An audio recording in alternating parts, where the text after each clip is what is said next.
change impacts in Kenya are due to poor climate policies and plans implemented by the government as opposed to general ignorance by communities. Yego from Moi Forces Academy, and I am here to strongly propose on this motion. To your question, how can we account for ignorance in the age of information? Well, data reportal of 1st February 2022, 42% are currently knowledgeable on current affairs while 58% are not. This is Kenya.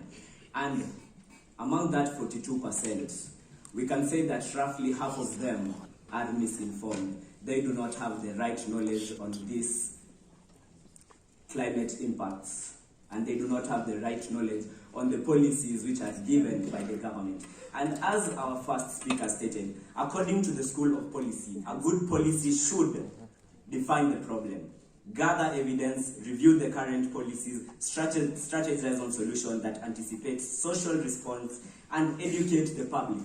If the government does not educate the public on these policies which they are putting out, the government is simply failing on the policy. The policy is poor. The government does not offer reasonable alternatives for the policies they are passing through. I will give you an example of charcoal. Charcoal in 2016, according to Kenya Forest Act of 2016, production of charcoal was termed illegal in Kenya. But they do not offer solution. As you all know, charcoal is 70% provider of energy in our homes. Without this charcoal, not many people will be able to heat water, cook food.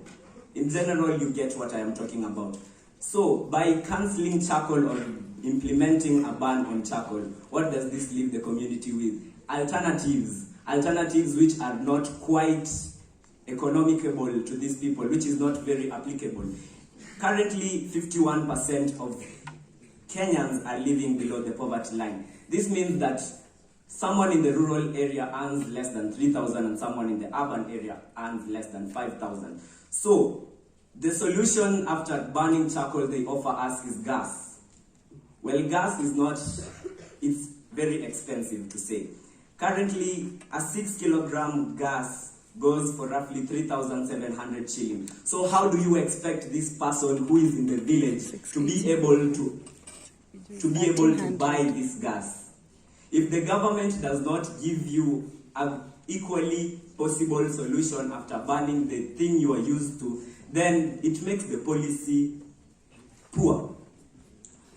Ms. Kanyiva Mwindi, a research officer with the African Population and Health Center, there are more than 16 organizations tasked with managing charcoal in the country, and this leads to confusion, with other areas saying that selling of charcoal is illegal. No, making of charcoal is illegal, while selling and using of charcoal is legal.